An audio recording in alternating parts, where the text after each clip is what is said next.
Hello guys, good morning. कैसे हो आप सब? आपका एक बार फिर से स्वागत है आपके अपने चैनल आई विल पर, जिसमें कि हम शुरू करने जा रहे हैं एक न्यू सीरीज़, जिसमें कि हम साइंस एंड टेक के प्रीवियस ईयर्स क्वेश्चन करने जा रहे हैं।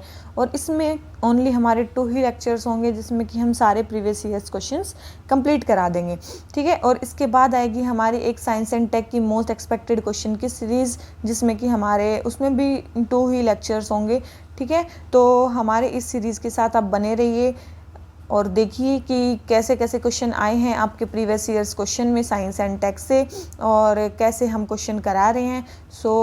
इस सीरीज़ का मैक्सिमम फ़ायदा उठाने के लिए आप हमारे टेलीग्राम चैनल को ज्वाइन कर सकते हैं, वहाँ से इस PDF को डाउनलोड कर सकते हैं, ठीक है। उसके बाद आप खुद इन क्वेश्चंस को पहले कर सकते हैं, उसके बाद हमारे एक्सप्लेनेशन को देख सकते हैं, जिससे कि आपको सबसे ज़्यादा फ़ायदा होगा, ठीक है। तो इसी नोट पे हम आज का लेक्चर शुरू करते हैं, साइंस एंड टेक का एक फ्रेश नोट पे, ठीक है। तो आज का हमारा पहला क्वेश्चन है, with reference to communication technologies what are the differences between LTE long term evolution and VoLTE voice over long term evolution. इन्होंने बोला है कि with reference to communication technology के रेफरेंस में जो हम LTE और VoLTE देखते हैं वो क्या है। तो आपने बहुत बार देखा होगा जब आप इंटरनेट चलाते हो तो कई बार मतलब ऊपर लिखा आता है LTE VoLTE, तो वो क्या होता है, ठीक है। तो इसमें हमें स्टेटमेंट दे रखी है, 2 स्टेटमेंट्स। वो है LTE is commonly marked as 3G and VoLTE commonly marked as advance 3G। Second है LTE is data only technology and VoLTE is voice only technology, ठीक है। तो ये बतानी है दोनों स्टेटमेंट कौन सी सही है कौन सी गलत है। तो इसके लिए मैं आपको वोल्टी और LTE के बारे में कंप्लीट इन्फॉर्मेशन देना चाहूँगी, ठीक है। तो सबसे पहले है हमारा LTE और उसके बाद है हमारा VoLTE, ठीक है। सबसे पहले LTE, इसमें बता ही रखा है ये टर्म क्या है, लॉन्ग टर्म इवोल्यूशन, जो स्टेटमेंट में दे रखा है, और ये है voice over long term evolution, long term जो भी है दे रखा है, ठीक है। उसमें वॉइस ओवर LTE है ये, ठीक है। इसका मतलब क्या है, वॉइस ओवर मतलब इसका नाम है वॉइस ओवर LTE। इसका मतलब इसकी जो वॉइस कॉल्स हैं वो 4G LTE नेटवर्क के ऊपर चलती हैं, याद रखना। इसकी जो वॉइस कॉल्स है ना, वॉइस ओवर LTE है ना, वॉइस कॉल्स जो हैं इसकी कहाँ पे चलती हैं, over 4G LTE network, 4G LTE network, very very important, ठीक है। ये किसके ऊपर चलता है, 4G के ऊपर चलता है ये, ठीक है।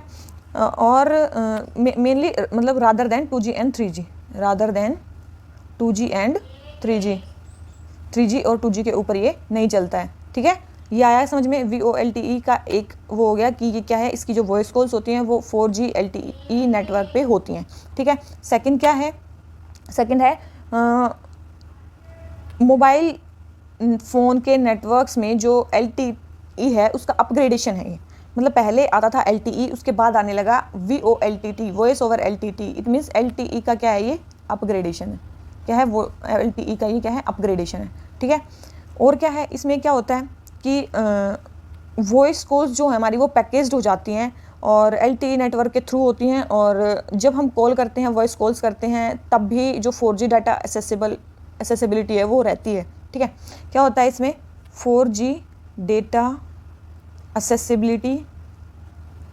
accessibility even during voice calls। जब हम वॉइस कॉल्स करते हैं तब भी इसमें डाटा एक्सेसिबल रहता है, मतलब आप इंटरनेट चला सकते हो जब आप वॉइस कॉल कर रहे हो किसी को, ठीक है। इसलिए इसको और क्या इसका नाम दिया गया है, और इसको कहा गया है इंटरनेट मल्टीमीडिया सब सिस्टम।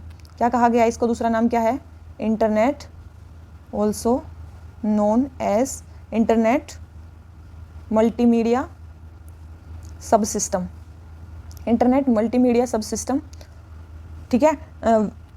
जिसमें वैरायटी ऑफ सर्विसेज इनेबल हो जाती हैं सीमलेसली। आपको डिफरेंट एप्लीकेशंस पे मतलब वॉइस के लिए, वीडियो के लिए स्विच नहीं करना पड़ता, ठीक है। मतलब क्या हो जाती है, आप वॉइस के लिए और मतलब वॉइस कॉल्स के लिए या वीडियो कॉल्स के लिए किसी डिफरेंट एप्लीकेशन पे नहीं जाना पड़ता, आप डायरेक्ट इससे भी डायरेक्ट वो कर सकते हो, डायरेक्ट आप सर्विसेज इससे अवेल कर सकते हो, ठीक है। ये है एक। और एक लास्ट स्टेटमेंट है कि आपको डाटा ऑफ नहीं करना पड़ेगा जब आप वॉइस कॉल करते हो VoLTE में, need not to data of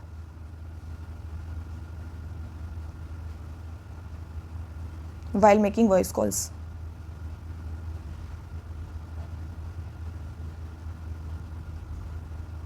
ठीक है, फिर आता है हमारा LTE में क्या होता है, ओनली ट्रांसमिशन होता है डेटा का, only transmission of data, only data transmission होता था। ठीक है, ये पहला वाला है, इसमें केवल डेटा ट्रांसमिशन होता है। और जब वॉइस कॉल्स मतलब वॉइस कॉल्स हैं वो ओल्डर 2G 3G नेटवर्क पे चली जाती हैं, मतलब जो वॉइस कॉल्स हैं वो इसी नेटवर्क पे नहीं रहते हैं, voice calls 2G 3G network पे वो हो जाते हैं, रूटेड हो जाते हैं। ठीक है, इसका मतलब आप 4G डाटा को एक्सेस नहीं कर सकते जब आप LTE सर्विस को मतलब जब आप कॉल कर रहे हो तो LTE सर्विस में आप 4G डाटा को एक्सेस नहीं कर सकते हो। ठीक है, यहाँ पे while on call no 4G data accessibility, no 4G data accessibility. ठीक है, ये उसके बाद स्लो इंटरनेट की यहाँ पे प्रॉब्लम रहती है, पुअर वॉइस क्लैरिटी होएगी। ठीक है, यहाँ पे मतलब वॉइस साफ़ नहीं आएगी क्योंकि लेस डेटा पे काम कर रही है ना, तो वॉइस साफ़ नहीं आएगी। स्लो इंटरनेट की स्पीड रहेगी, यहाँ पे इंटरनेट की स्पीड क्या रहेगी आपकी, स्लो इंटरनेट स्पीड रहेगी, आपकी वॉइस कॉल्स अच्छी नहीं हो पाएंगी।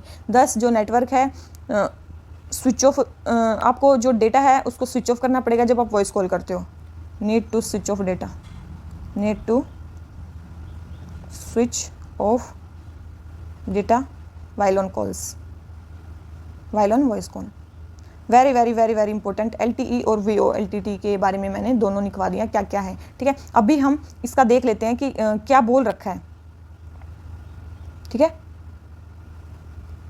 अभी देख लेते हैं। With reference to communication technologies के बारे में जो स्टेटमेंट देखिए, LTE is commonly marked as 3G, LTE को जो है 3G मार्क किया जाता है। And VoLTE is commonly marked as advance 3G। क्या VoLTE को एडवांस 3G बोल रहे थे, अभी मैंने बताया कि ये क्या है, 4G LTE नेटवर्क है। क्या है ये, एडवांस 4G LTE नेटवर्क है, ये 3G नहीं है। ठीक है, तो वोल्टी 3G नहीं है, ये 4G नेटवर्क है। तो फर्स्ट स्टेटमेंट होगी रॉन्ग। सेकंड क्या बोल रखा है, LTE इज डाटा ओनली, अभी बोला कि LTE में ओनली डेटा ट्रांसमिशन होगा, जबकि वोल्टी क्या है, वॉइस ओनली नहीं है, यहाँ वॉइस भी हो सकती है और डेटा भी हो सकता है, वॉइस एंड डेटा बोथ। तो सेकंड स्टेटमेंट भी रॉन्ग हो जाती है। तो आंसर क्या हो गया, डी।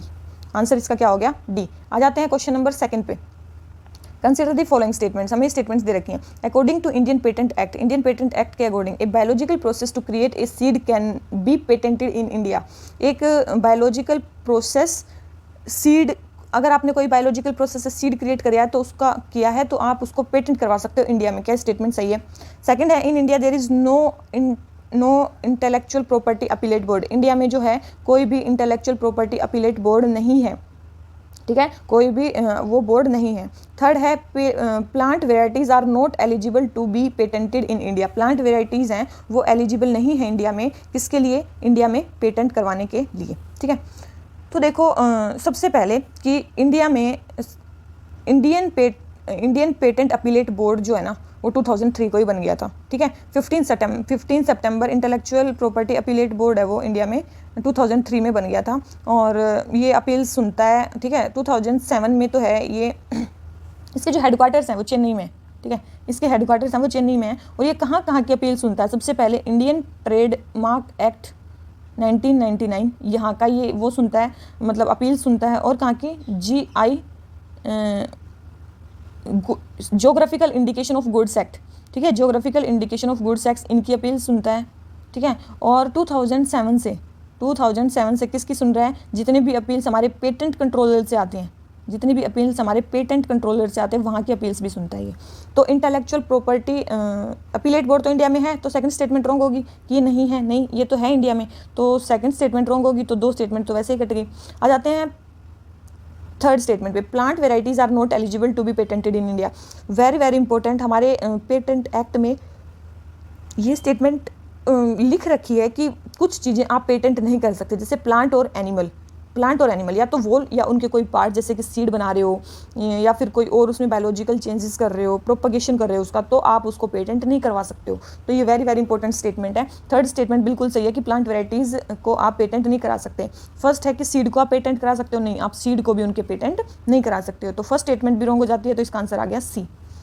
इसका आंसर आ गया हमारा सी, वेरी वेरी इंपॉर्टेंट। आ जाते हैं क्वेश्चन नंबर 3 पे। इन context of digital technologies for entertainment consider the following statement. हमें डिजिटल टेक्नोलॉजीज के बारे में कुछ स्टेटमेंट दे रखी हैं, वो बताने की कौन सी सही है कौन सी गलत है।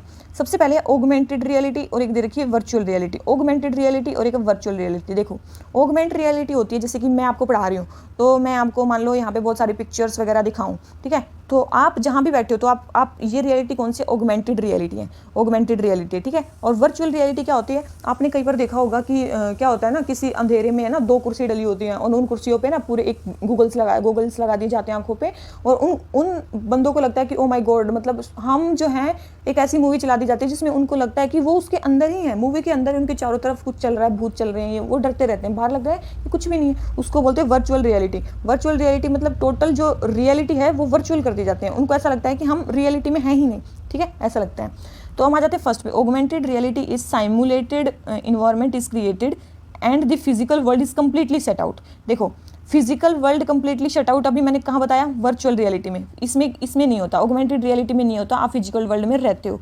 तो फर्स्ट स्टेटमेंट तो होगी हमारी रॉन्ग, ठीक है, फर्स्ट स्टेटमेंट रॉन्ग होते ही हमारे 2 स्टेटमेंट कट हो जाती हैं। आ जाते हैं सेकंड पे। In virtual reality images generated from a computer are projected into real life objects और सराउंडिंग। वर्चुअल रियलिटी में क्या होता है, जो कंप्यूटर से जनरेटेड इमेजेस होती हैं वो रियल लाइफ में आपको प्रोजेक्ट की जाती हैं। ये किस में होता है, ऑगमेंटेड रियलिटी में।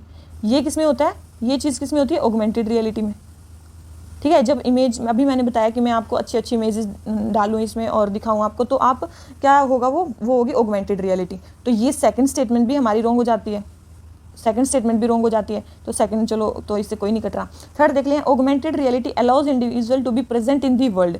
देखो अभी बताया ऑगमेंटेड रियलिटी, आप मेरा लेक्चर देख रहे हो तो क्या आप इस वर्ल्ड में प्रेजेंट हो, बिल्कुल हाँ प्रेजेंट हो।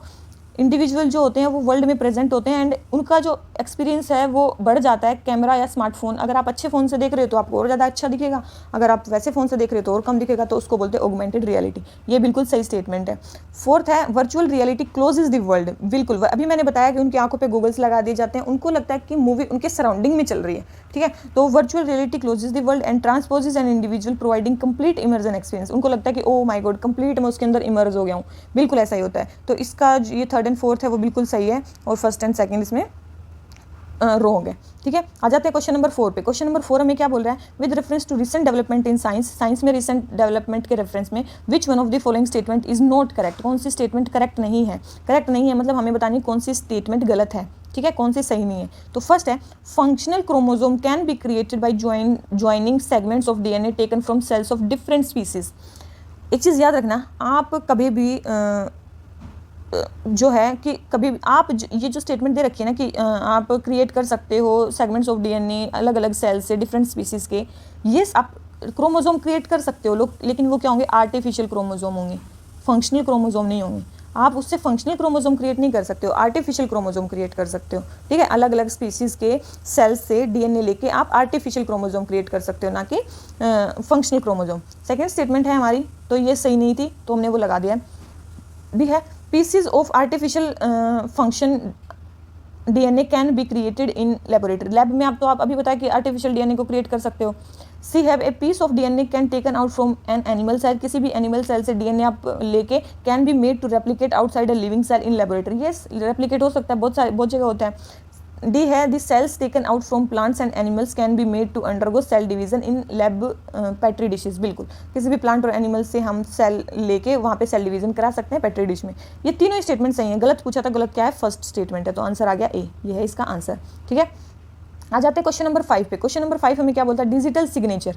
डिजिटल सिग्नेचर मेरे ख्याल से आप सबने ही किए होंगे, ठीक है। डिजिटली किसी डॉक्यूमेंट पे सिग्नेचर करना उसको बोलते हैं डिजिटल सिग्नेचर, ठीक है। सबसे पहला है an electronic record that identifies the certifying authority issuing it.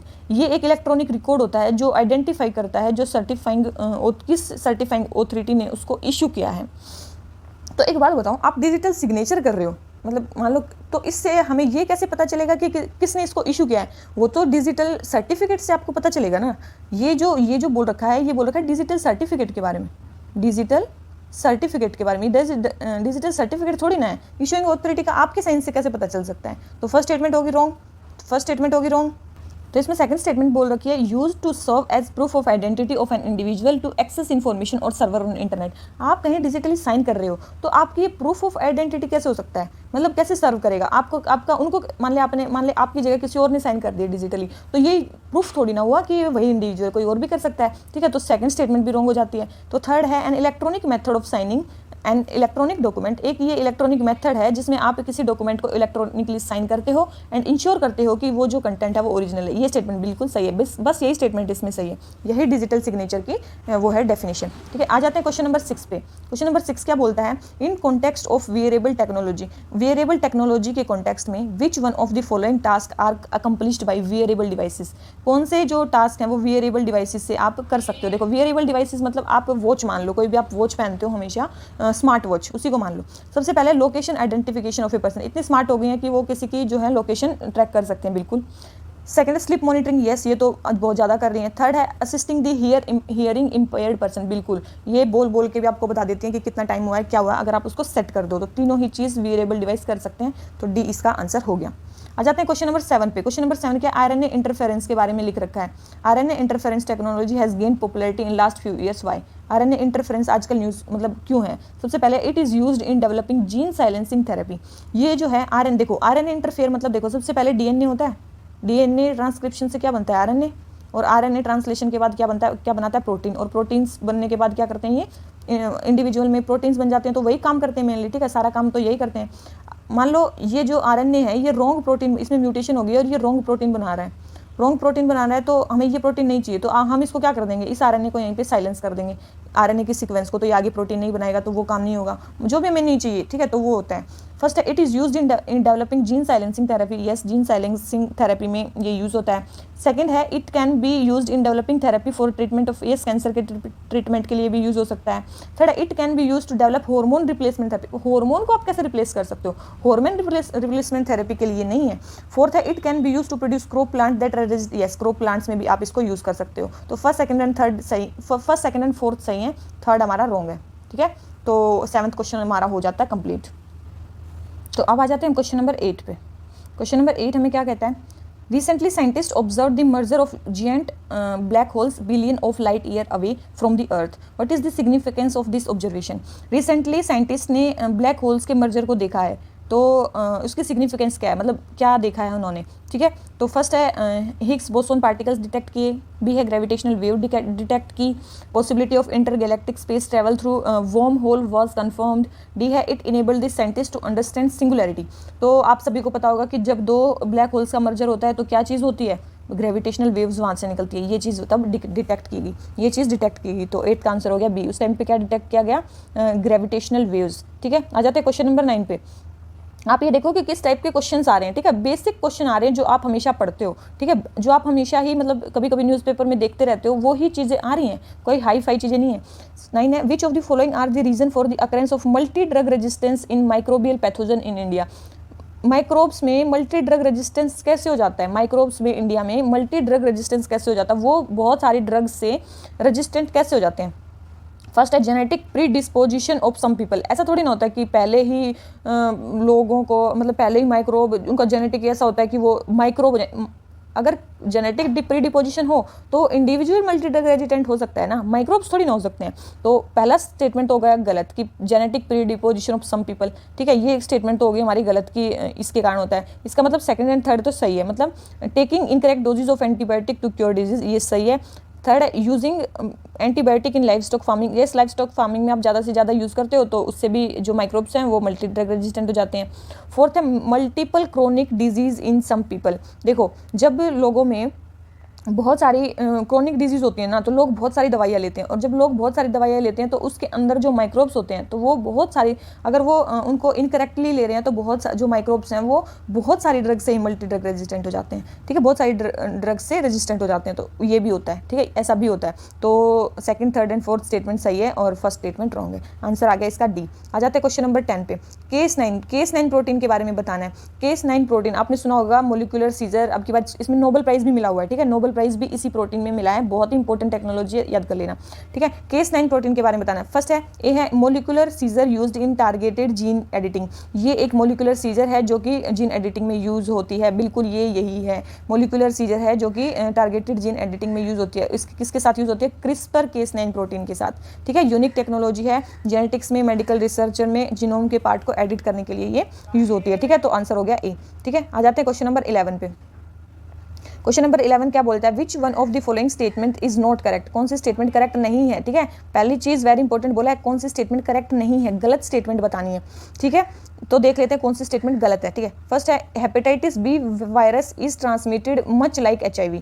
जो हेपेटाइटिस बी का वायरस है वो जैसे ये ट्रांसमिट होती है, उसको HIV की तरह ही ट्रांसमिट होता है। ये स्टेटमेंट सही है। क्या है? ये स्टेटमेंट सही है, वैसे ही होता है। बी है, hepatitis B unlike hepatitis C does not have vaccine. है, याद रखना, हेपेटाइटिस बी की वैक्सीन है, हेपेटाइटिस बी की वैक्सीन है, और उसकी वैक्सीन को फर्स्ट एंटी कैंसर वैक्सीन भी बोला जाता है। फर्स्ट एंटी कैंसर वैक्सीन भी बोला जाता है। क्यों?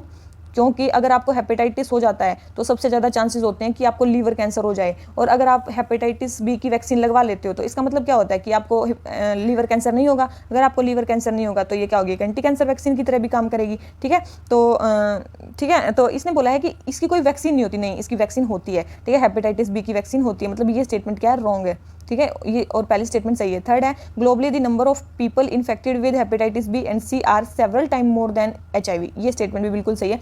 HIV से कई गुना ज़्यादा पेशेंट्स हेपेटाइटिस बी और सी के हैं। डी है, some of this infected with hepatitis B and C virus do not show this symptoms for many years.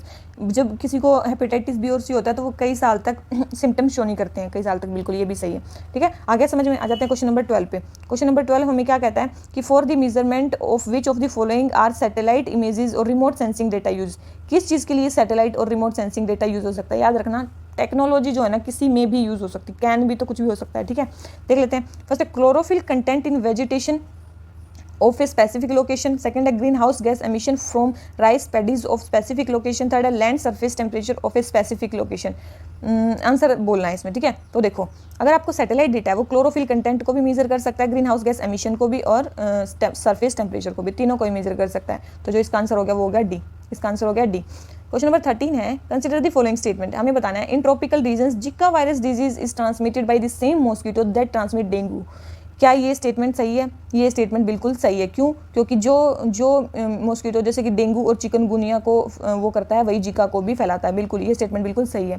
Second है, sexual transmission of Zika virus disease is possible. Yes, ये statement भी बिल्कुल सही है कि जीका वायरस का जो है वो सेक्सुअल ट्रांसमिशन भी हो सकता है। दोनों ही स्टेटमेंट सही हैं, सी आंसर आ जाता है। अब की बार डिजीज से क्वेश्चन आने के चांसेस मैक्सिमम है, वेरी वेरी वेरी इंपॉर्टेंट है। डिजीज के जो भी क्वेश्चन कहीं भी दिखे उन क्वेश्चन को आप कर लिया करो, ठीक है, क्योंकि आने के अभी के चांसेस बहुत ज़्यादा हैं। 14th है, H1N1 virus is sometimes mention in news with reference to which of the following. H1N1 virus किससे रिलेटेड है? आपने कितना सुना होगा, अभी कोविड के टाइम पे भी, उस टाइम पे फ्लू भी चला था बर्ड्स में, तो आपने बहुत सुना होगा H1N1 वायरस किसके लिए है? स्वाइन फ्लू के लिए। किसके लिए है? स्वाइन फ्लू के लिए। आ जाते हैं क्वेश्चन नंबर 15 पे। क्वेश्चन नंबर 15 क्या बोलता है? Which above disease have been eradicated in India. कौन सी डिजीज इरेडिकेट हो गई? याद रखना, ओनली स्मॉल पॉक्स इरेडिकेट हुई है इंडिया से, वो भी कब? 1979 में, और कोई भी बीमारी अभी इरेडिकेट नहीं हुई है। तो ना डिप्थीरिया हुआ है, ना चिकन पॉक्स हुआ है, ठीक है। तो इसमें बोल रखा कौन सी इरेडिकेट हो गई है? तो ओनली थर्ड। तो आंसर क्या आ गया? बी। आंसर क्या आ गया? बी। ओनली थर्ड ही इरेडिकेट हुई है, अभी डिप्थीरिया और चिकन पॉक्स वो नहीं हुए हैं, ठीक है। क्या बोलते हैं उसको, वो नहीं हुए हैं, इरेडिकेट नहीं हुए हैं। आ जाते हैं क्वेश्चन नंबर 16 पे। क्वेश्चन नंबर 16 क्या बोलता है? Which of the following is the process involve in photosynthesis. Photosynthesis में कौन सी प्रोसेस इन्वॉल्व होती है? फर्स्ट है पोटेंशियल। देखो, फोटोसिंथेसिस क्या होता है? खाना बनना, मतलब फूड का बनना, उसमें किसमें? लाइट का यूज करके फूड का बनना प्लांट्स में, ठीक है। सबसे पहले potential energy is release to form free energy. क्या? देखो, बाहर से एनर्जी, सनलाइट क्या थी? एक फ्री एनर्जी थी, उसको हमने किस में चेंज किया? पोटेंशियल एनर्जी में। तो इसमें बोल रखा है कि पोटेंशियल एनर्जी फ्री एनर्जी में चेंज हुई, नहीं, फ्री एनर्जी पोटेंशियल एनर्जी में चेंज हुई है, ठीक है। सेकंड है, free energy is converted in potential energy and stored. बिल्कुल ये स्टेटमेंट सही है कि फ्री एनर्जी जो थी, लाइट एनर्जी, वो पोटेंशियल एनर्जी में कन्वर्ट हो गई। ये स्टेटमेंट बिल्कुल सही है, ठीक है। इस थर्ड बोल रखा है, फूड इज ऑक्सीडाइज। पहले फूड तो बनेगा, वो ऑक्सीडाइज थोड़ी ना होगा, तो रेस्पिरेशन में होता है। डी है, ऑक्सीजन इज टेकन। ऑक्सीजन ली जाती है and carbon dioxide and water vapour are given out. ऐसा क्या है? नहीं, आ जाते हैं क्वेश्चन नंबर 17 पे। क्वेश्चन नंबर 17 क्या है? In addition to fingerprint scanning में which of the following can be used in biometric identification of a person. Biometric identification में कौन सी चीज़ यूज़ हो सकती है? तो याद रखना, आइरिस स्कैनिंग भी यूज़ हो सकता है, रेटिनल स्कैनिंग भी यूज़ हो सकता है, और वॉइस रिकॉग्निशन, तीनों ही बायोमेट्रिक आइडेंटिफिकेशन में आपके यूज़ हो सकते हैं। ठीक है, आंसर हो गया इसका डी। ठीक है, आंसर हो गया इसका डी। आ जाते हैं क्वेश्चन नंबर 18 पे। क्वेश्चन नंबर 18 हमें क्या बोलता है?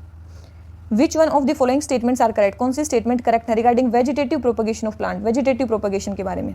ठीक है, first vegetative propagation produces clonal population. बिल्कुल, वेजिटेटिव प्रोपगेशन में क्या होती है? क्लोनल, वैसे ही मतलब प्लांट्स होते हैं। अब आप देखो, जब उसका प्लांट होता है, कोई भी हम वेजिटेटिव प्रोपगेशन करते हैं, कोई भी प्लांट उगाते हैं, तो वैसे ही तो प्लांट बनते हैं। बिल्कुल। सेकंड है vegetative propagation help in eliminating the virus. Vegetative propagation से जो वायरस है वो एलिमिनेट हो जाता है। एक चीज़ याद रखना, कभी भी वेजिटेटिव प्रोपगेशन से वायरस एलिमिनेट नहीं होता, वो और ज़्यादा प्रोपगेट होता है, और ज़्यादा प्रोपगेट होता है, वो कभी भी इरेडिकेट नहीं होता है पॉपुलेशन से। ठीक है, और क्या है? थर्ड है vegetative propagation can be practised most of the year. Yes, कभी भी की जा सकती है वेजिटेटिव प्रोपगेशन। तो इसका आंसर क्या होगा? First and 3 are correct and sorry, क्या है इसका आंसर बोला है?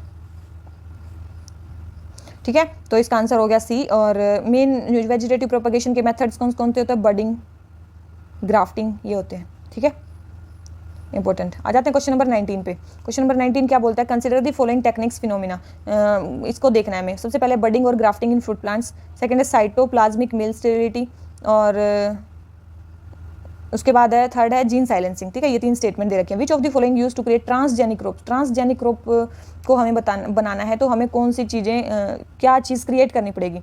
ठीक है, तो सबसे पहले budding and grafting. Budding and grafting में क्या होता है? Vegetative propagation. ये किसकी मेथड है? वेजिटेटिव प्रोपगेशन की। और वेजिटेटिव प्रोपगेशन में क्या आपको लगता है कि ट्रांसजेनिक क्रॉप? नहीं, क्लोन्स बनाए जाते हैं इसमें, क्लोन्स बनाए जाते हैं, ट्रांसजेनिक वो नहीं बनाए जाते। तो जहाँ पे भी फर्स्ट स्टेटमेंट है वो तो कटी हो जाती है। बच गया क्या? साइटोप्लाज्मिक मेल स्टेरिलिटी, इससे भी हो सकते हैं आप ट्रांसजेनिक क्रॉप बना सकते हो। जीन साइलेंसिंग अभी बताया थोड़ी देर पहले, उससे भी आप बना सकते हो। तो इसका आंसर हो गया बी, 2 एंड 3, इन दोनों से आप वो बना सकते हो क्या? Transgenic crops. आ जाते हैं क्वेश्चन नंबर 20 पे। क्वेश्चन नंबर 20 क्या है? आप इसमें क्वेश्चन देखो कि किस टाइप के आ रहे हैं। ठीक है, बस आपको वही देखना है। उसके बाद हम 100 क्वेश्चन और करवाएंगे, उसमें भी आप देख लेना कि कैसे क्वेश्चन आए हुए हैं, तभी आपको फायदा होगा। आपको टाइप ऑफ क्वेश्चन देखने हैं, उससे आपको देखना है कि आपको न्यूज़पेपर से क्या पढ़ना है, क्या नहीं पढ़ना है। ठीक है, PDF आपको हमारे टेलीग्राम चैनल से मिल जाएगी। 20 क्वेश्चन है विटामिन और डेफिशिएंसी। सबसे पहले है कि विटामिन सी। विटामिन सी की कमी से क्या होता है? स्कर्वी होता है। विटामिन डी की कमी से क्या होता है? रिकेट्स होता है। नाइट ब्लाइंडनेस किसकी कमी से होता है? विटामिन ए की कमी से। विटामिन ई की कमी से क्या होता है?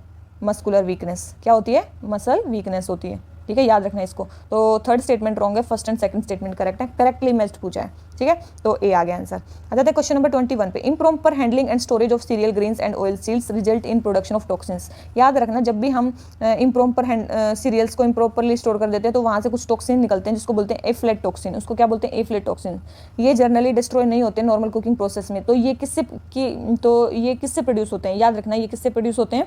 मोल्ड से। किससे प्रोड्यूस होते हैं? मोल्ड से। Very very important, very very important. ठीक है, आ जाता है क्वेश्चन नंबर 22 पे। Which of the following statements are correct. कौन सी स्टेटमेंट करेक्ट है? Virus lack enzymes necessary for the generation of energy. Virus जो है उनमें एंजाइम्स नहीं होते हैं जो कि एनर्जी को जनरेट कर सकें, जो कि एनर्जी को जनरेट। यस, बिल्कुल सही, क्योंकि वायरस जो है किसी भी ऑर्गेनिज्म, दूसरे ऑर्गेनिज्म का वो सिस्टम यूज़ करते हैं, उनके पास कुछ नहीं होता। ठीक है, तो फर्स्ट स्टेटमेंट सही है। सेकंड है virus can be cultured in any synthetic medium. जो वायरस हैं वो किसी भी सिंथेटिक मीडियम में वो हो सकते हैं। क्या हो सकते हैं? किसी भी सिंथेटिक मीडियम में कल्चर हो सकते हैं। तो ऐसा थोड़ी ना है कि किसी भी सिंथेटिक मीडियम में कल्चर, किसी भी, ऐसा नहीं हो सकता। उनको भी उनका एक रिक्वायर्ड मीडियम चाहिए ना, मतलब उनको भी जहाँ पे वो रह सकें। Third, virus are transmitted from one organism to another by biological vector only. नहीं, ऐसा नहीं है कि बायोलॉजिकल वेक्टर से ही होते हैं, फिजिकल से भी हो सकते हैं। तो सेकंड एंड थर्ड स्टेटमेंट हमारी रॉन्ग है, तो फर्स्ट स्टेटमेंट करेक्ट है। पूछा है क्या? करेक्ट आंसर पूछा है। ठीक है, 23 है हमारी, क्या है कि which of the following disease can be transmitted from one person to another through tattooing. कौन सी जो हैं वो उससे फैलती हैं? किससे? टैटोइंग से। मतलब ब्लड ट्रांसफ्यूजन जब हो जाता है तो फैल जाती हैं। ठीक है, तो और भी दे रखी है क्या इसमें? नहीं, और नहीं दे रखे हैं। तो देखो 23 का क्या है? सबसे पहले है टैटोइंग से ब्लड ट्रांसफ्यूजन होता है, तो हेपेटाइटिस बी भी फैलती है और HIV, क्योंकि दोनों एक ही तरीके से फैलती हैं। अभी थोड़ी देर पहले क्वेश्चन करवाया हेपेटाइटिस बी और एड्स के बारे में। चिकनगुनिया से नहीं फैलता, मच्छर से। अभी बताया डेंगू, चिकनगुनिया, एडीज। ठीक है, तो याद रखना फर्स्ट नहीं है, सेकंड एंड थर्ड है टैटोइंग से जो फैलती हैं। तो कौन सा हो गया? बी। इसका आंसर क्या हो गया, सेकंड एंड थर्ड। ठीक है, आ जाते हैं क्वेश्चन नंबर 24 पे। क्वेश्चन नंबर 24 पे, क्वेश्चन 24 क्या है, रिकॉम्बिनेंट डीएनए टेक्नोलॉजी, जिसको जेनेटिक इंजीनियरिंग भी बोलते हैं, allows genes to be transfer. उसमें जीन कैसे ट्रांसफर होते हैं? फर्स्ट है across different species of plants, plants के डिफरेंट स्पीसीज में हम वो जीन ट्रांसफर कर सकते हैं, बिल्कुल सही। एनिमल से प्लांट में, बिल्कुल। और माइक्रो ऑर्गेनिज्म से हायर ऑर्गेनिज्म में, बिल्कुल। बीटी कॉटन ये सब उन्हीं में ना किए जाते हैं। ठीक है, बिल्कुल सही। तो इसका आंसर हो गया डी, हर चीज़ में यूज़ किया जा सकता है रिकॉम्बिनेंट डीएनए टेक्नोलॉजी को। आ जाते हैं क्वेश्चन नंबर 25 पे, fruit stored in cold chamber, cold chamber में जो फ्रूट्स हमारे स्टोर्ड होते हैं, एग्जिबिट लॉन्गर स्टोरेज, वो ज़्यादा टाइम तक क्यों रहते हैं? सबसे पहले exposure to sunlight is prevented, ये होता है, ठीक है, ये होता है, लेकिन ये मेन कोज नहीं है कि वो ज़्यादा टाइम तक रहते हैं। बी है कंसनट्रेशन, क्या लिख रखा है ये, carbon dioxide is increased of carbon environment, concentrated dioxide in this is increased, पता नहीं क्या लिख रखा है, तो ये स्टेटमेंट भी नहीं होगी। ठीक है, रेट ऑफ क्या लिख रखे हैं इसमें, ठीक है, हाँ ये भी नहीं होगा, फर्स्ट भी नहीं होगा। C rate of respiration is decrease, yes rate of respiration उसका डिक्रीज कर जाता है। रेट ऑफ रेस्पिरेशन जब डिक्रीज करेगा तो उसकी जो सेल्फ लाइफ है वो इंक्रीज कर जाएगी, वो सेल्फ लाइफ क्या है वो इंक्रीज कर जाएगी। Very very important, cold chamber में जब हम किसी फ्रूट्स को रखते हैं तो उनकी शेल्फ लाइफ क्यों बढ़ जाती है? क्योंकि उनका रेट ऑफ रेस्पिरेशन कम हो जाता है। आ जाते हैं क्वेश्चन नंबर 26 पे, many transplanted seedling do not grow, बहुत सारी ट्रांसप्लांटिंग सीडलिंग जो है वो ग्रो नहीं करते हैं, ऐसा क्यों है? The new soil does not contain favourable, नहीं फेवरेबल भी होते तब भी नहीं करते। Most of the roots hair grip the new soil too hard, नहीं ऐसा भी नहीं है। C most of the roots hair are lost, जब हम ट्रांसप्लांट करते हैं तो बहुत सारी जो रूट हेयर हैं वो टूट जाती हैं, वो लॉस्ट हो जाती हैं, इसी कारण से ट्रांसप्लांटिंग सीडलिंग दूसरी जगह ग्रो नहीं करते हैं। Very very very very important. ठीक है, 27 क्या है, with reference to stem cells के बारे में हमें बताना है। ठीक है, स्टेम सेल्स क्या होती हैं? जो जिन सेल्स को लेके हम कुछ भी बना सकते हैं आगे फ्यूचर में। ठीक है, मतलब मान लो आपको स्टेम सेल से प्लांट का लीव्स बनाने हैं, फ्रूट्स बनाने, तो आप उनसे हर चीज़ बना सकते हो। ठीक है, तो अब देख लेते हैं, stem cells can be derived from mammals only, ऐसा तो नहीं है। सेकेंड स्टेटमेंट है stem cells can be use for screening new drugs, yes new drugs को स्क्रीन करने के लिए अभी बताया किसी भी चीज़ में यूज हो सकती हैं। थर्ड है stem cells can be use for medical therapy, yes medical therapy के लिए भी यूज हो सकती हैं। तो दोनों स्टेटमेंट सही है, तो इसका आंसर हो गया बी। फर्स्ट रॉन्ग है कि वो मैमल्स में ही पाई जाती हैं, नहीं मैमल्स में नहीं, किसी में भी पाई जाती हैं। ठीक है, तो इसका हो गया बी। आ जाते हैं क्वेश्चन नंबर 28 पे। क्वेश्चन नंबर 28 क्या बोलता है, when the bark of a tree is remove, जब हम किसी ट्री की बार्क को रिमूव कर देते हैं सर्कुलर फैशन में तो वो ग्रेजुअली मर जाता है, ऐसा क्यों होता है? वाटर नहीं पहुंच पाता उससे, ऐसा नहीं है। रूट्स आर स्टार्व, बिल्कुल वहाँ पे उसका रूट्स को फूड नहीं पहुँच पाता है, उसके कारण जो प्लांट है वो मर जाता है, क्योंकि जब ऐसे आप काटते हो तो वहाँ से फ्लोएम का जो डिस्ट्रीब्यूशन है वो रुक जाता है, तो रूट्स मर जाती हैं, तो प्लांट मर जाता है। आ जाते हैं क्वेश्चन नंबर 29 पे। क्वेश्चन नंबर 29 हमें क्या बोल रहा है, regular intake of fresh fruit, जब फ्रेश फ्रूट एंड वेजिटेबल का रेगुलर इनटेक करते हैं वो बहुत ज़्यादा अच्छा माना जाता है हेल्थ के लिए, क्योंकि वो एंटीऑक्सीडेंट्स का सोर्स होते हैं। तो ये एंटीऑक्सीडेंट पर्सन को हेल्दी रखने में कैसे हेल्प करते हैं? सबसे पहले they activate the enzyme necessary for vitamin synthesis in the body and help prevent vitamin deficiency, ये विटामिन में उसमें हेल्प करते हैं, ऐसा नहीं है। They prevent excessive oxidation of carbohydrates fats and proteins in body, ऐसा नहीं है। मेन क्या है, जितने भी फ्री रेडिकल्स बॉडी में होते हैं उनको ये न्यूट्रलाइज कर देते हैं, ये इनका मेन काम होता है फ्रूट्स का। क्या करते हैं, जितने भी फ्री रेडिकल्स बॉडी में होते हैं उनको क्या कर देते हैं, वो कर देते हैं, न्यूट्रलाइज कर देते हैं उनको। ठीक है, वेरी वेरी इंपॉर्टेंट। देखो किस टाइप के क्वेश्चन आ रहे हैं। ठीक है, आ जाते हैं क्वेश्चन नंबर 30 पे। क्वेश्चन नंबर 30 क्या है, एक company marketing food products advertises that its item do not contain trans fat, एक कंपनी जो फूड आइटम्स की मार्केटिंग फूड प्रोडक्ट्स को एडवर्टाइज करती है वो कहते हैं कि हमारे में ट्रांस फैट नहीं है हमारे फूड में, तो ऐसा वो क्यों बोल रही है, ऐसा वो कंपनी क्यों बोल रही है? क्योंकि the foods are not made up of hydrogenated oil, the foods are, क्या बोल रखा है इसमें, कौन सी स्टेटमेंट करेक्ट है? The food products are not made out of hydrogenated oil, जो ये फूड हैं वो हाइड्रोजनेटेड ऑयल से नहीं बने हुए, बिल्कुल ये तो है ही कि वो फूड हैं हाइड्रोजनेटेड ऑयल से नहीं बने हुए। सेकंड है the food products are not made out of animals fats, ऐसा नहीं है कि एनिमल फैट से तो बने होंगे लेकिन हाइड्रोजनेटेड से नहीं बने होंगे। ठीक है, आर्टिफिशियली जो आप हाइड्रोजनेशन करते हो ऑयल का जिससे ट्रांस फैट बनता है वो नहीं किए हुए। थर्ड है the oil are not likely to damage the cardiovascular health, yes अगर आप बोलते हो कि ट्रांस फैट नहीं है तो इसका मतलब आपकी कार्डियोवैस्कुलर हेल्थ के लिए वो सामान अच्छा है। ठीक है, तो फर्स्ट एंड थर्ड स्टेटमेंट सही है और बी स्टेटमेंट रॉन्ग है, तो आंसर आ गया सी। ठीक है, आ जाते हैं क्वेश्चन नंबर 31 पे। एक मैरिड कपल है, देखो एक मैरिड कपल है, उसने अडॉप्ट किया एक मेल चाइल्ड। ठीक है, एक मेल चाइल्ड उसने अडॉप्ट कर लिया। कुछ साल बाद उस बच्चे के लेने के बाद ट्विंस उनको हो गए, 2 लड़के और हो गए उनको। ठीक है, द ब्लड ग्रुप ऑफ, देखो कपल का एक का है AB और एक का है O नेगेटिव, O नेगेटिव मतलब I। ठीक है, अगर किसी ने ये पढ़ा हो कि कैसे होता है तो वो भी मैं एक अलग लेक्चर बनाना पड़ेगा उसके लिए, अभी मैं बस इतना ही बता सकती हूँ। ठीक है, तो ये हो गया। तो अगर उन बच्चों के बच्चे पैदा हुए होंगे तो वो किस ब्लड ग्रुप पे होंगे, AI BI, AI BI, मतलब केवल और केवल A और B ग्रुप के ही बच्चे उनको पैदा हो सकते हैं। किनको? इस ट्विंस, इस कपल को केवल A और B ग्रुप के बच्चे ही पैदा हो सकते हैं। आगे देख लेते हैं, द ब्लड ग्रुप ऑफ 3 सन, मतलब उसके 3 बच्चे हो गए, 2 तो ट्विन उनको हो गए और तीसरा मेल चाइल्ड, उनके 3 बच्चे हैं। एक का ब्लड ग्रुप है A पॉजिटिव, दूसरे का है B पॉजिटिव और तीसरे का है O पॉजिटिव। तो उसने बोल रखा है कि अडॉप्टेड सन का वो क्या है, ब्लड ग्रुप। तो एक चीज़ याद रखना, अडॉप्टेड, देखो इनके बच्चों जो इनके खुद के ट्विंस बच्चे हुए हैं उनको, उनका ब्लड ग्रुप तो केवल और केवल A और B ही हो सकता है, O तो हो ही नहीं सकता। A दे दिया, B दे दिया, इसका मतलब जो अडॉप्टेड चाइल्ड है उसका ब्लड ग्रुप क्या है? O positive. उसका ब्लड ग्रुप क्या है? O positive. Very important. आ जाते हैं क्वेश्चन नंबर 32 पे।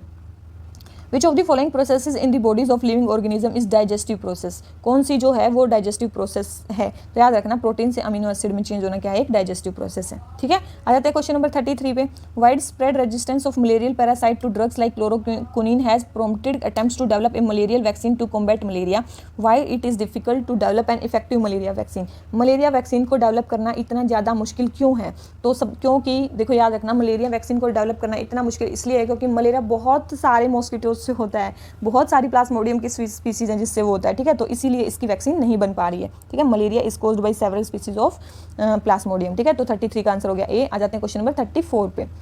Hepatitis B is several times more infectious than HIV। थोड़ी देर पहले मैंने ये स्टेटमेंट बताई थी कि ये स्टेटमेंट बिल्कुल सही है, HIV से ये ज़्यादा इन्फेक्शियस है। इस देखो आप ये क्वेश्चन देख के क्या पता लगा रहे हो कि hepatitis B, hepatitis C, HIV 3 बीमारी बहुत बहुत बहुत ज़्यादा इंपॉर्टेंट है। ठीक है, 3-4 बार तो अभी मैंने क्वेश्चन करवा लिया। ठीक है, तो ये हेपेटाइटिस बी, HIV, इनको तो बड़े अच्छे से जहाँ भी दिख जाए उनके बारे में हर चीज़ पढ़ लो। ठीक है, सेकंड है hepatitis B can cause liver cancer, अभी बताया था थोड़ी देर पहले ही। ठीक है, तो आंसर क्या हो गया? सी। दोनों ही स्टेटमेंट सही हैं। आ जाते हैं क्वेश्चन नंबर 35 पे।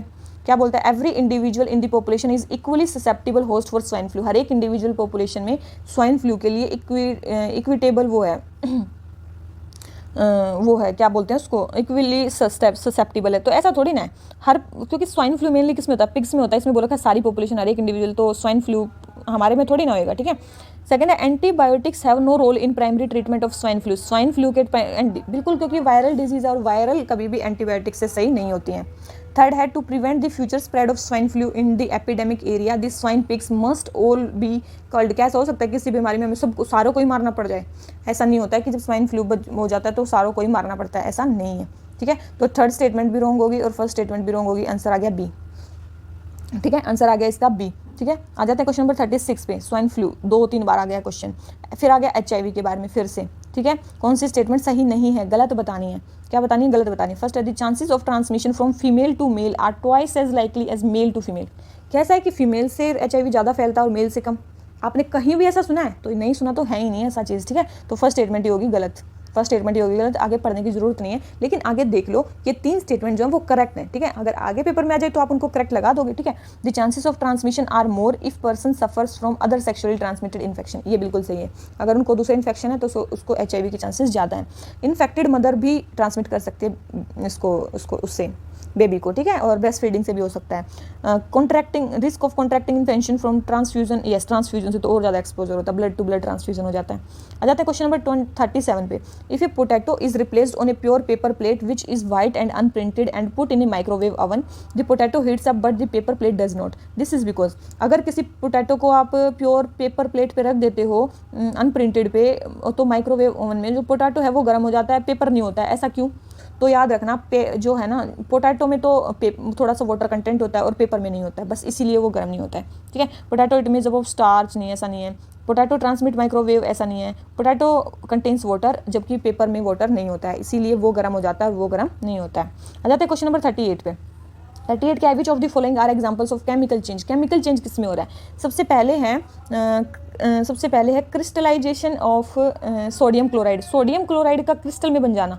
सोडियम क्लोराइड तो पहले इसका क्रिस्टल में बनना, केमिकल चेंज थोड़ी ना हुआ ये केमिकल चेंज थोड़ी ना हुआ, तो फर्स्ट स्टेटमेंट तो नहीं है। ठीक है, सेकंड है मेल्टिंग ऑफ आइस, आइस का मेल्ट हो जाना, आइस का मेल्ट हो जाना कोई केमिकल चेंज थोड़ी ना, फिजिकल चेंज है।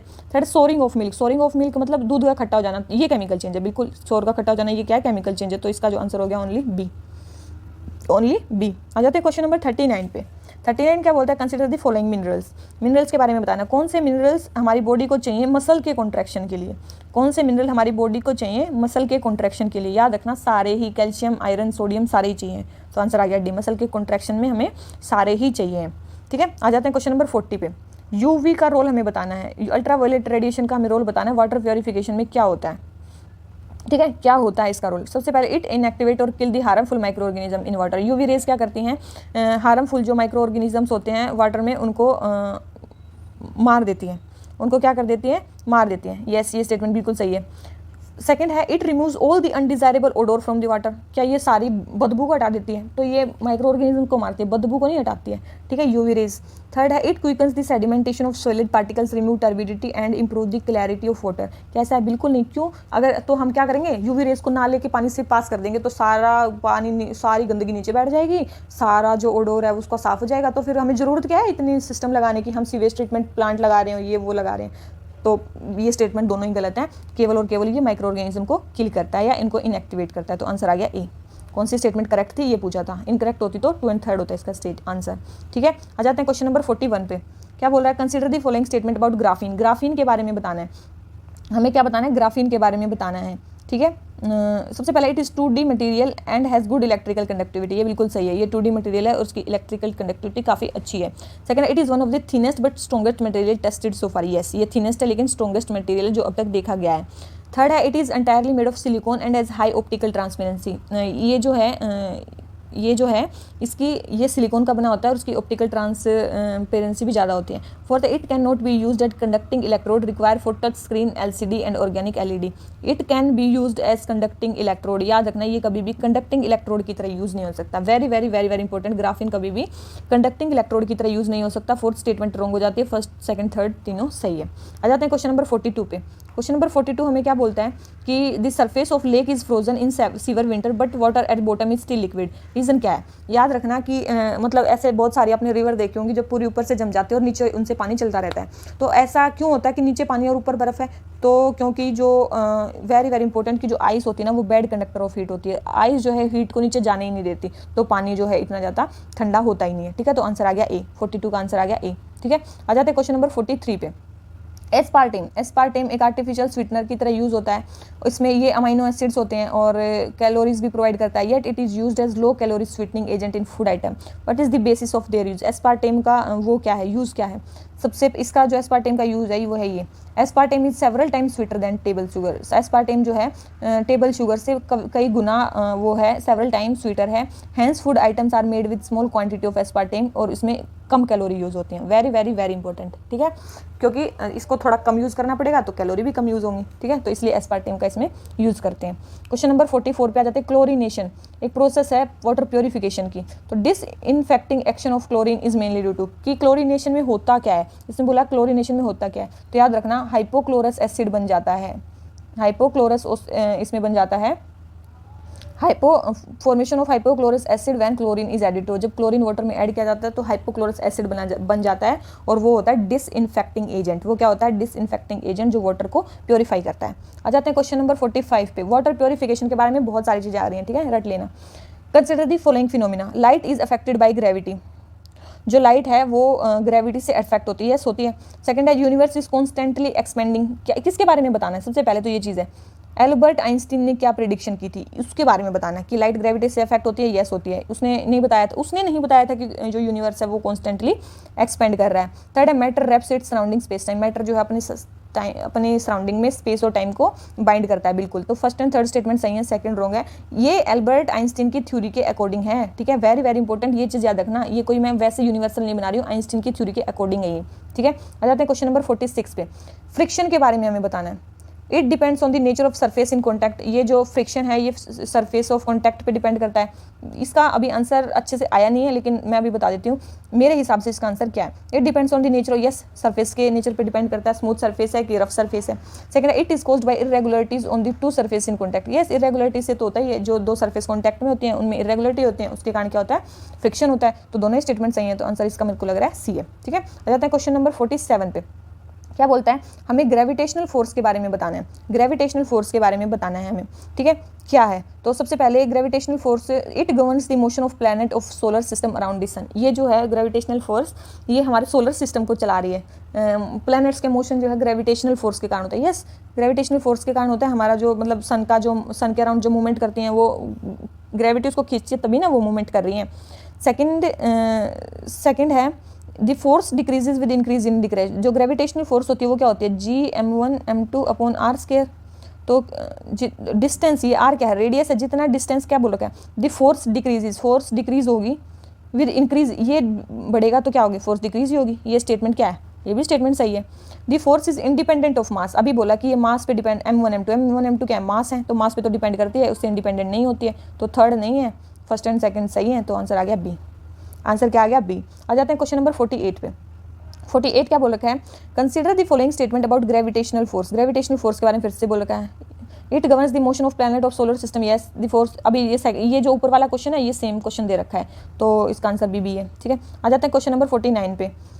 ग्रेविटेशनल वेव्स के बारे में बताना है कि ग्रेविटेशनल वेव कौन सी चीज़ ग्रेविटेशनल वेव्स को प्रोड्यूस कर सकती है वो बताना है, ठीक है। सबसे पहले है कोई भी स्टार एक्सप्लोड हो जाए, यस, उससे भी ग्रेविटेशनल वेव्स निकल सकती हैं। सेकंड है टू बिग स्टार्स अगर वेरी हाई स्पीड से मूव कर रहे हैं, यस, वो तब भी ग्रेविटेशनल वेव्स निकल सकती हैं।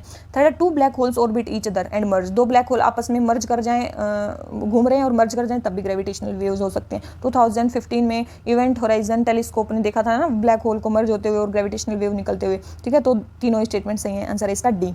इसका आंसर क्या है, डी, कि तीनों ही चीज़ें हो जाती हैं। आ जाते हैं क्वेश्चन नंबर 50 पे। क्वेश्चन नंबर 50 क्या बोलता है, हमें एनर्जी के बारे में बताना है। First, theoretically one form of energy can be converted to another form without any loss of energy. कोई भी एक फॉर्म की एनर्जी दूसरे में कन्वर्ट हो सकती है बिना एनर्जी के लॉस के, बिना एनर्जी के लॉस के। Yes, law of conservation of energy यही तो कहता है, ठीक है, law of conservation of energy यही तो कहता है। सेकंड है energy can be created but can not be destroyed. Energy can not be created मतलब ये स्टेटमेंट मतलब डिस्ट्रॉय भी नहीं हो सकती, एनर्जी कभी डिस्ट्रॉय भी नहीं हो सकती, वो हमेशा रहती ही है, ठीक है, हमेशा रहती ही है। एक ना क्रिएट हो सकती है ना डिस्ट्रॉय हो सकती है, वो एक फॉर्म से दूसरे फॉर्म में ही कन्वर्ट हो सकती है, ठीक है। तो सेकंड स्टेटमेंट रॉन्ग है, फर्स्ट स्टेटमेंट इसकी सही है। तो आज के हम 50 क्वेश्चंस जो हमारे साइंस एंड टेक के प्रीवियस ईयर्स क्वेश्चन के थे वो हम कंप्लीट करा चुके हैं, ठीक है। अगर आपको हमारी ये वीडियो पसंद आई हो तो प्लीज़ वीडियो को लाइक करना, हमारे चैनल को सब्सक्राइब करो और इस चैनल को शेयर करो ताकि ज़्यादा से ज़्यादा लोगों तक ये जो हमारा इनिशिएटिव है ये पहुँच सके, ठीक है। और आप कमेंट करते रहा करो जिससे कि हमें मोटिवेशन मिलता है कि हम नेक्स्ट लेक्चर जल्दी से जल्दी लेके आएँ, ठीक है। तो इसी नोट पे हम आज का लेक्चर ये ख़त्म करते हैं, ठीक है। और इसी सीरीज़ से हमारे बने रहिए, देखते रहिए। करंट अफेयर्स के भी हमारी बहुत सारी प्लेलिस्ट चल रही हैं, ठीक है। तो आप हमारे टेलीग्राम चैनल पे जाके इसकी PDF ले सकते हैं, हमारे चैनल पे विजिट कर सकते हैं जिसमें कि आप देखोगे बहुत सारे जो आपके काम की हो वो आप वीडियो देख सकते हैं, ठीक है। तो इसी नोट पे आज का लेक्चर खत्म करते हैं। So thank you very much, bye bye.